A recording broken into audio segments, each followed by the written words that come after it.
Bienvenidos a Mateando con Bray y Jay. ¿Cómo andan? Esperamos que anden súper, pero súper bien. Estamos muy felices de poder estar grabando un episodio más. En este podcast venimos a traerles un tema bastante interesante que es de preguntas. No vamos a poner nosotros el tema, sino que vamos a contestar sus preguntas. Exacto, queremos darles las gracias a todos los que se sumaron en Instagram a poner sus preguntas en la cajita de preguntas. Así que nada, vamos a responderlas. Vamos a responderlas y vamos a comenzar con la primera. Acordate que si tu pregunta no apareció es porque no nos da el tiempo y gracias a la cantidad de personas que han colaborado y participado. Bien, la primera pregunta, ¿qué es lo que más nos gusta hacer? ¿Qué es lo que más me gusta hacer? Esta creo que vamos a estar de acuerdo. A ver, ¿qué es lo que más nos gusta? Lo que más me encanta hacer a mí, y que creo que coincidimos porque es una de las preguntas que más nos gustó leer, porque coincidimos en esto, nos encanta pasar tiempo con nuestra familia. Sea haciendo lo que sea, pero juntos. Los que nos conocen saben que pasamos mucho tiempo en familia y amamos pasarlo. Exacto, tenemos el privilegio de trabajar en casa, entonces literalmente siempre estamos juntos y lo disfrutamos mucho, no siempre por ahí es de calidad, pero por ejemplo hemos separado los domingos como el día de familia, entonces los domingos de día en familia no usamos tecnología y lo abocamos literal a la familia, comemos cuando se puede, comemos asado y bueno, como dije, no vamos a usar tecnología y hacemos juegos y a veces invitamos a otras familias o amigos para que lo pasen con nosotros y la verdad que es súper lindo. Es más, el que usa el celular lava los platos, es como el laurel en el tuco. Claro, creo que es algo muy lindo y es algo que quiero mantenerlo siempre, incluso para nuestros nietos y las generaciones que vienen, ojalá que se puedan mantener porque la verdad que es un momento muy lindo para atesorar en el corazón y recordarlo, digamos, ¿no? Como una costumbre familiar. Totalmente, de hecho, un día nos habíamos sentado y dijimos, bueno, queremos hacer algo que pueda perdurar, que pueda ser una buena costumbre dentro de nuestra familia. Y fue ahí donde nació el día en familia, donde nació. Encima, qué mejor, en el día, digamos, de descanso, ¿no? Que vamos a la iglesia, después pasamos tiempo en familia, es muy lindo. Y se disfruta un montón. Vos tenés que ver la cara de nuestro hijo cuando se levanta en la mañana y dice, papá, hoy es el día en familia. Así que nada, eso. Vamos a la segunda pregunta. La segunda pregunta es, ¿cuál es tu pasaje favorito? Tremenda pregunta. Mi pasaje favorito es el que está en Jeremías 17, 7 al 8, que dice, bienaventurado el varón que confía en Jehová y pone su esperanza en él. Habla y de hecho ejemplifica al hombre como si fuera un árbol que cuando está plantado cerca de Dios produce fruto en tiempos de sequía e incluso no se quiebra en tempestad. Ese ejemplo es un ejemplo que me marcó desde mi conversión hasta el día de hoy y que me sigue ministrando todos los días. Cómo nosotros tenemos como cristianos mantenernos cerca de Dios para poder dar ese buen fruto, ¿no? Que es parecernos cada día más a Jesús. Me encanta. Y el mío es Salmo 143:10. Empieza hablando, enséñame a hacer tu voluntad porque tú eres mi Dios, pero después sigue con una parte que me encanta, que es del mismo versículo, dice, que tu buen espíritu me lleve hacia adelante con pasos firmes. Y literal este fue mi versículo lema del año pasado y literal fue un año como que marcó muchas cosas en mi vida y este versículo me ayudó mucho a enfocarme y literal caminar hacia adelante con pasos firmes, mantenerme en la constancia y en muchas cosas más. Así que un buen consejo es tener un versículo lema para tu año, que pases tiempo con Dios y puedas buscar ese versículo que digas en momentos de dificultades o en momentos difíciles, este versículo me recuerde desde dónde empecé y hacia dónde tengo que ir. Muy buen consejo. Es más, para vos que nos estás escuchando o que nos estás mirando, mirá qué versículos te acabamos de mandar. Es más, hasta los podés unir, porque si hablamos de Jeremías 17, cuando habla que nosotros como árbol plantado a orillas del río, que el río representaría a Dios, podemos dar buen fruto, podemos resistir las tempestades. Sí. También, obviamente somos bienaventurados por hacerlo también. También cómo combinarlo con esto, ¿no? Que tu buen espíritu me guíe. Si estamos cerca de la fuente, su buen espíritu nos va a guiar en cada momento. Eso es interesante, así que nos ministre. Léanlo, leámoslo y dejemos que Dios siga ministrándonos a través de su palabra. Por las dudas, la versión del que les leí es la versión NTV, ¿sí? Porque hay otras que es un poco diferente. Perdón, mi versión es la BN, que es Brian Navarro. Yo hice así y después miré ¿cuál es esa versión? Bien, vamos a la tercera pregunta. ¿Cuál es el propósito de Dios para sus vidas? O sea, ¿cuál es nuestro propósito? Tremendo. Bueno, vamos a ¿Para cómo empezamos entonces? ¿Con nuestros propósitos individuales? Porque cuando nos juntamos se juntaron. Es que nuestros propósitos literal eran los mismos. Eran los mismos. Cuando charlamos para conocernos y demás, lo primero que charlamos es cuál es nuestro propósito. Totalmente. Con esto no estamos diciendo que vos tenés que casarte con alguien que tenga el mismo propósito, No. porque Dios hace maravillas con propósitos diferentes. Bueno, por lo menos yo he conocido parejas que han tenido llamados distintos y Dios ha hecho maravillas, porque estaba en su plan que ellos estén juntos. Exacto. Pero dio la casualidad que Dios nos unió con el mismo propósito. Yo pienso que la idea de la unión del matrimonio en sí es que se potencie. No que Totalmente. uno muera a su propósito y viva por el propósito del otro, pero cuando pueden haber dos propósitos distintos, pero unidos sean potencia. Pero si son dos propósitos distintos y que uno tiene que morir al suyo para vivir al del otro, ahí es un problema. Sí, bueno, de ahí salen algunas como consejos místicos, ¿no? De buscar a tu amada que tenga el mismo llamado que vos. Y vos decís, bueno, quizás ella tiene llamado al ministerio, no sé, de la música y Dios la quiere usar con eso, y el otro tiene llamado pastoral, y vos decís, pero para. Si el yugo desigual está apuntado a las personas no cristianas, o sea, cuando habla de yugo desigual se refiere a eso. Por ejemplo esto, vos cuando estás orando es el Espíritu Santo que te confirma, ¿sí o no? Entonces cuando uno está orando, el Espíritu Santo nos confirma. Ahora, si el Espíritu Santo te confirma a vos y la confirma a la otra persona, ya está, es Dios quien va a arreglar los propósitos y quien va a unir esas vidas para que caminen juntos. Conozco muchas personas que por ahí tienen un llamado pastoral y no sé, y la mujer canta o al revés, y al mismo tiempo se acompañan en el ministerio que cada uno tiene. Como bien Está muy dijiste, bueno. se potencian, porque era el plan de Dios que estuvieran juntos. Y así con diferentes ministerios, por ahí con ministerio de niños y él tiene otro ministerio y demás, se potencia. La idea es que se potencien y que siempre, pero siempre estén en la voluntad de Dios. Eso es lo importante. Totalmente. Me pregunto si Adán y Eva tendrían el mismo llamado. Y su llamado era ir y multiplicarse, así que sí. ¡Qué ministerio! Che, esto es para tema de otro podcast, así que nos quedamos por acá. ¿Te parece? Mal, Me gustó, porque me seguramente gustó este algunos tema. nos van a decir, che, ¿qué dijiste respecto al mismo llamado? Tranquilos, ampliaremos. Pero no respondimos cuál es nuestro llamado. Ay, perdón. A ver. Nuestro llamado puntualmente es el llamado pastoral. Tenemos un llamado pastoral juntos, tanto lo recibimos individualmente antes de conocernos, y cuando nos conocimos dijimos, sí, a mí me gusta el asado, a mí me gusta el McDonald's, sí, y tengo un llamado pastoral, y ella me dijo, ay, yo también. Yo dije, dos cosas, o me lo está diciendo porque yo se lo dije, o realmente tiene llamado pastoral. Obviamente al conocerla, amarla, verla, me di cuenta que realmente lo tenía. Y bueno, Dios nos sorprendió con esto. Sí. Y si quieren un día les contamos cómo descubrimos nuestro llamado, porque eso es una buena. Por ejemplo, a mí me costó mucho tiempo entender que ese era mi llamado y aceptarlo también. Así que... A ella le costó aceptarlo y yo estaba envanecido con la sed de poder. Pero bueno, Dios me ministró un montonazo con eso.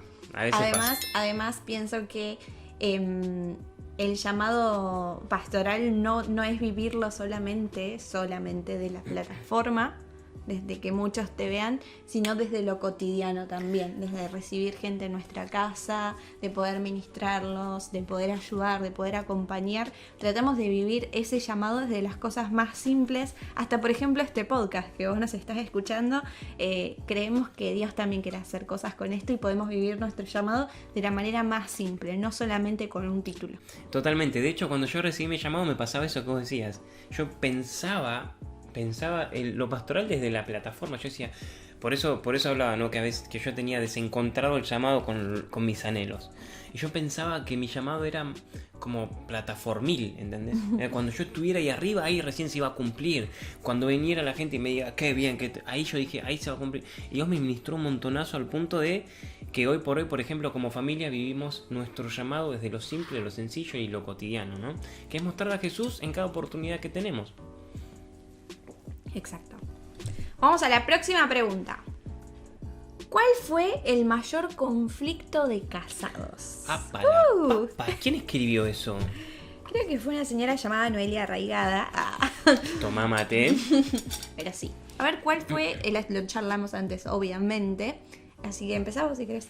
Es interesante este tema porque realmente fue un conflicto que intentó. No llegó a a meterse de lleno dentro de nuestro nido protegido por Dios, y gracias a Dios y al Espíritu Santo que nos guió en cada decisión. Porque cabe recalcar esto, no fue un conflicto matrimonial, o sea, no es que era entre él y yo el problema, sino un conflicto externo y de una persona externa, pero no que incidía en nuestro matrimonio, porque creo que en nuestro matrimonio no tuvimos algo así como un conflicto juntos, pero creo que fue como que uno de los que llevó más tiempo y que era algo externo. Un tiempazo llevó. Pero gracias a Dios y gracias a los pasos que Él nos fue mostrando, realmente necesitábamos la guía de Dios porque entendíamos que la situación nos excedía. Porque era como queríamos mantener nuestra santidad y no perderla por causa de este conflicto. Y eso nos llevó a entender que necesitábamos de Dios. Y necesitar de Dios nos llevó a tomar buenas decisiones. Así que sometimos toda emoción y toda situación al Espíritu Santo y Él nos guió en cada partecita al punto de poder resolverlo de la mejor manera posible. Todas las vueltas que damos para no decir nombres son impresionantes.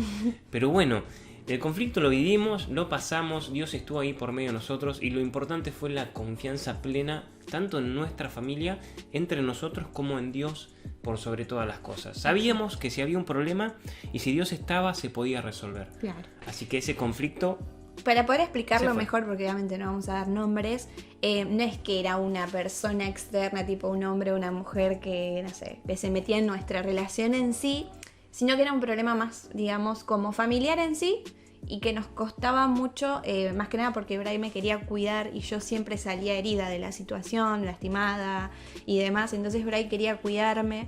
Y a mí me costaba entender, digamos, lo que estaba pasando y vivía sufriendo por eso y Bray ahí protegiéndome todo el tiempo. Entonces era como que fue una situación que llevó tiempo, pero gracias a Dios se solucionó. Aparte vos imagínate esto, Dios tenía que ministrarla a ella y ministrarme a mí, porque no es que yo la defendía, porque sí, está bien, pero a veces me pintaba el carnaza, me aflojaba los tornillos de la cruz y bajaba tornillos re fuerte.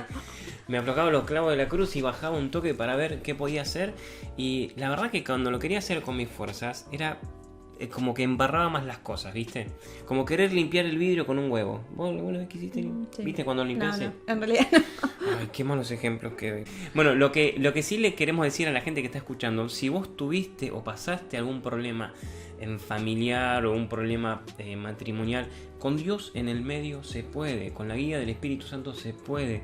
Con buscando ayuda, por ejemplo, en el CFC tenemos algo que se llama el CAI, que es el Centro de Ayuda Integral, que está ahí para asistirnos, para ayudarnos, así que eso es importante. Exacto. Bueno, vamos a la siguiente pregunta. ¿Puede un cristiano escuchar música secular? Pam, pam, pam. A ver, Ray, ¿qué decís de esta? Bueno, ¿qué tenemos del otro lado? Tenemos gente que piensa que no, gente que piensa que sí, gente que dice más o menos y gente que dice yo no opino. Así que nosotros, ¿qué vamos a decir? Vamos a leer lo que dice la Biblia y para eso vamos a traer un pasaje bastante interesante. Un pasaje que está en 1 Corintios 6. Ustedes dicen, se me permite hacer cualquier cosa, pero no todo les conviene. Y aunque se me permite hacer cualquier cosa, no debo volverme esclavo de nada. ¿Qué hace referencia a esto? Que no todo nos conviene y que mucho menos ser esclavos de esas cosas, peor todavía. Eso no. Exacto. Entonces, ¿a qué quiero hacer referencia? La música es hermosa y Dios la creó para su adoración. Pero no podemos condenar a las personas que no escuchan solamente música cristiana. O sea, tenés un compañero que es cristiano, que escucha música secular, no está en nosotros levantar juicio sobre eso. Eso le corresponde a Dios, solamente a Dios. Si a vos te es ocasión de tropiezo, o de trapecio iba a decir. Si a vos te es ocasión de tropiezo, bien haces en no escuchar y es sabio de tu parte para mantenerte cerca de Dios. Pero si vos ves a otra persona que está escuchando y a vos te parece mal, bien haces en no escuchar, pero mal haríamos si condenáramos a la persona por el hecho. Porque no está en nosotros el condenar. Ahora, si vos me preguntás si está bien o mal, yo no te puedo responder en blanco y negro. Lo que sí te puedo decir es que si te da paz, mi consejo es que evalúes todas las letras, la canción, que no te dejes influenciar por esas cosas, porque no siempre la música secular es buena para nosotros. Exacto. ¿Por qué digo no siempre? Porque a veces hay una música romántica que quizás está interesante, que le puedes dedicar a tu esposa, que no está mal. a mi criterio. Vos podés tener tu opinión y la respeto. Por eso te digo, yo no te puedo condenar a vos por pensar de esa forma, ni vos a mí por pensar de otra. Entonces, evaluar la música secular antes de escucharla es fundamental. La letra, lo que quiere decir, porque en definitiva estás escuchando y estás dando tu aprobación a algo puntual. Sí. Y te estás dejando influenciar de alguna u otra manera. Sí, pienso que, o sea, si por ahí querés escuchar esto, sí, nosotros escuchamos música secular. Escuchamos. Pero siempre tenemos que tener cuidado al tiempo que le dedicamos a eso, qué es lo que estamos escuchando, qué letra tiene, qué nos aporta a nuestra vida, qué no. Por ahí a nosotros nos gusta, no sé, escuchar un domingo en familia, ponemos algunas músicas copadas, que nos guste bailar en familia o estar juntos. Música vieja, por ejemplo, a mí me encanta poner la intro de Monster Inc., me gusta poner... A él le encanta la música vieja. Sí. Y escuchamos, pero ojo con el tiempo que le dedicas a eso, qué es lo que escuchas más, ¿no? Hace un balance de cómo va eso. Así que nada, esa es nuestra respuesta. ¿Querés aportar algo más? Sí, así que bueno, acordate, no está mal que no la escuches, bien estás por eso, pero no puedes condenar a los que sí la escuchan. Y si la estás escuchando, bien por vos, pero analizá lo que estás consumiendo, que sea mayor lo que consumís de Dios que lo que consumís del mundo. Fundamental. Uh-huh. Próxima pregunta, ¿cómo fue tu proceso cuando estabas embarazada? Bien, lo voy a resumir porque es muy largo. Si yo lo tuviera que contar, 3 horas de podcast. Es muy largo, pero fue un proceso muy difícil. Lo tuve a Benja, quedé embarazada a los 16 años, así que imagínense, hija de pastores. O sea, fue un caos. Incluso en el primer podcast que grabamos hablé un poquito sobre la parte de iglesia y todo lo que me había pasado, así que si querés anda a escucharlo. Pero fue muy difícil. Benja, quedé embarazada a los 16, lo tuve a los 17 años. Y nada, fue... no sé cómo resumirlo, la verdad que fue muy complicado, pero Dios fue fiel. Yo creo que fue una etapa en la que a Jay se le puso a prueba mucho el tema de la fe, el tema de conocer a Dios, porque yo creo que, esta es mi opinión, de las historias que vos me contás y de cómo lo vimos juntos, Dios traspasó todas las barreras que el enemigo intentó ponerte adelante para evitar conocerlo de la manera correcta. Sí. Y su amor te alcanzó de una forma impresionante. Terrible. Yo creo que literal era lo único que necesitaba para acercarme a Dios, porque yo ya sabía que lo necesitaba y me pasaron muchísimas cosas y yo le decía a Dios, hace algo para que yo pueda realmente entregarme a vos, porque no podía, como que me gustaba tanto la vida que vivía que no quería hacer las cosas bien. Entonces, cuando hice esa oración, pasó eso. Así que literal no había otra salida. Y veo cómo Dios transformó eso que podría haber sido algo muy malo en algo demasiado bueno. Es como que Dios fue muy, pero muy bueno, porque yo sin merecerlo y habiéndomela mandado de 1000 formas, Dios transformó todo para bien. Desde que obviamente tomé la decisión también de seguirlo y de hacer las cosas bien y demás. Nada, Dios fue extremadamente fiel. Es un testimonio largo y ojalá un día te lo pueda contar. Es re loco porque si lo anexamos a los pasajes que leíamos, que eran nuestros favoritos, de pasar a vivir una vida en la que Dios no contaba tanto en tu vida, pasaste a estar cerca de la fuente, en donde produciste buen fruto en medio de la tempestad, donde no te quebraste y donde su espíritu te guió correctamente en los pasos que tenías que dar. Eso realmente, yo cuando escuchaba tu historia, en muchas ocasiones me acongojaba o me ponía muy triste porque era muy fuerte. Sí, fue fuerte porque encima la pasé sola, o sea, literalmente sola. La única persona que por ahí me acompañó un poco más en lo que fue la mitad del embarazo, así de estar y demás presente, fue mi mamá. Pero después yo redes sociales las eliminé, a mis amigos no los veía porque me fui a vivir a otro país y a otra ciudad donde no tenía ni siquiera familia, nada, o sea, solo estaba mi mamá. ¿Te puedo abrazar? Y también era mamá soltera, o sea, estaba sola. Y la única persona a la que tenía para correr era Dios. Y fue un buen tiempo, como un desierto necesario para pasar tiempo con Dios y conocerlo y entender qué era lo que estaba pasando. Bueno, acá podemos aprovechar a vos, si sos papá o mamá soltera, queremos decirte que hay esperanza para tu vida, que Dios tiene planes de bien y no de mal con el fin de darte una esperanza Y de la misma forma que Jay se acercó a la fuente y que su buen espíritu le guió a ella, lo mismo vas a vivir vos si te pones en sus manos. Así que no desesperes, confía en los propósitos de Dios y déjate sorprender por lo sobrenatural de cómo Él maneja las cosas. Algo que me gustaría sumar a esta pregunta es esto. Algo muy importante en el proceso del embarazo fue mantener mis principios, a pesar de que mi relación con Dios no estaba bien, fue mantener mis principios firmes. Porque en el momento que quedé embarazada, lo que yo más escuché alrededor mío fue: abortá, tírate de las escaleras, vos no estás lista, tenés muchas cosas por vivir, sos muy chica. Y todos me decían eso, pero había una convicción en mi corazón tan fuerte de que me la tenía que bancar y que tenía que ir hasta el final, que hoy doy gracias a Dios, porque hoy veo a mi hijo y digo: Dios, gracias, porque esos principios que yo las conocí desde que nací se mantuvieron firmes en mi corazón, y aún estando lejos tuyo pude mantenerlos, y hoy en día tengo una bendición de hijo hermoso y una familia hermosa también. Nada, Dios fue fiel. Totalmente. Tengo que confesar que esta etapa que vos viviste de embarazo a mí me ministró un montonazo. Porque a quien no, viviendo una situación difícil, como decías, no fue probado mis principios, fue probado tus decisiones, ¿no? Cual Job, ¿no? Cuando la esposa le decía que maldijera a su Dios, como a nosotros también en situaciones difíciles se nos aparecen caminos distintos que nos llevan lejos de Dios, y que vos decís, bueno, lo puedo justificar porque la vida fue injusta, porque lo que me pasó no me tendría que haber pasado, pero cuando pones todo en la mano de Dios, volvemos a decir, Dios nos sorprende y tiene planes increíbles para nuestra vida. Completamente. Además, es bueno ver cómo Dios usa nuestras cosas por ahí que sucedieron, ¿no?, malas, o nuestros errores que se transforman en bendiciones y cosas buenas para bendecir a otros. O sea, yo miro atrás y obviamente uno se arrepiente de las cosas malas que hizo, pero al mismo tiempo es como digo: Dios, gracias por haber sido tan bueno, por mirar todo eso, agarrarlo y hacer una obra de arte hermosa. Y pude ver cómo Dios me pudo usar con otras chicas que pasaron situaciones similares a las mías, de aborto, o a punto de abortar, o madres solteras. Y cada vez que vi que Dios podía usarme con esas cosas, fue terrible. Mismo Benja participó de la primera... ¿Cómo se llama?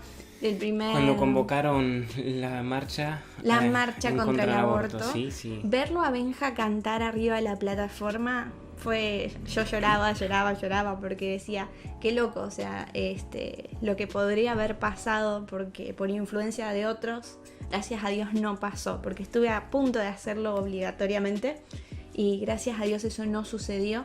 Entonces verlo a Benja ahí fue como terrible. Incluso una de las personas que me incitó a eso después lo vio y estaba llorando y me pidió perdón, obviamente. Y es muy loco las cosas que Dios hace. Mal, así que hay propósito para tu vida. Es real que Dios transforma las vidas, y también es real que hay que decidir, porque no es algo que cae como arte de magia o como algo que... No, hay que decidir nosotros. Tenemos que tomar la decisión de seguir a Jesús, y es Dios en nuestra vida la que la hace sobrenatural. Sí, completamente. Próxima pregunta. ¿Cómo vivieron la final de Brasil y Argentina? Yo sé que ustedes piensan que fue un caos, pero no, chicos, tengo que contarles esto. Tengo un marido, está haciendo señas, chicos, por eso ese silencio. Lo que pasa es que el tipo tiene un IQ muy bajo y no se da cuenta que los que escuchan Spotify no lo ven. Lo que pasó fue esto: Bray es cero fútbol. Cero fútbol. Zero. Gracias al Thanks Señor God. Dios. Obviamente, como tal de hacerme la contra, él le encanta. Pero ese día me sorprendió porque llegamos y justo habían venido unas amigas también a ver el partido. Después llegó familia también. Y él se fue a cocinar. Tipo, se quedó todo el partido cocinando y yo estaba frente a la tele con mi bandera de Brasil así nerviosa. Y nada, después él vino y se hacía el chiste de que apoyaba a Brasil, pero en realidad era mentira. Entonces fue súper... Fue muy divertido. Y yo estaba en la cocina cocinando, haciendo comida para varias personas. Me gusta cocinar y me gusta atender bien a la gente que viene a casa. Y yo sabía que como Brasil iba a perder, tenía que cocinar algo rico para que ella disfrutara. Ay, por favor. No, pero lo disfrutamos de forma sana, fue muy divertido. Festejé el gol de Argentina, la verdad que lo festejé mucho porque, bueno... Yo festejé el casi gol de Brasil, que al final no fue. Pero igual tengo que confesar que me puso feliz que Argentina ganara, porque es el lugar a donde vivo, es el país donde van a nacer mis futuros hijos. Sí, es aparte a nadie le cae bien a Neymar. Nadie cae bien a Neymar. Así que nada, eso. Así la vivimos súper tranqui. Así que... Y la última pregunta es, ¿se va o se queda el barbijo? ¿Qué pregunta? ¿Se va o se queda el barbijo? Yo opino, Bray, que se va. Porque nada, hay muchos países que ya no lo usan. Así que supongo que puede tardar un poco el proceso, pero creo que se va. Yo también tengo la esperanza y también la certeza de que el barbijo se va a ir, pero completamente. Así que bueno, esta pregunta fue más corta de lo que esperábamos, ¿no? Voten con responsabilidad. Además, yo no veo la hora de poder verle la cara a la gente, de poder abrazar. Por ejemplo, en la iglesia, ver a todos con el barbijo es muy mal, triste. de toser en la cara. No. De olvidarte el barbijo en casa y tener que volver. No, horrible, chicos. Así que esperemos tremendo. que se termine pronto. Totalmente. Hasta acá llegamos con el podcast. Gracias por acompañarnos, por escucharnos y por estar siempre del otro lado. Nos vemos el próximo jueves a las 12 horas en Spotify y YouTube en Mateando Con Bray y Jay.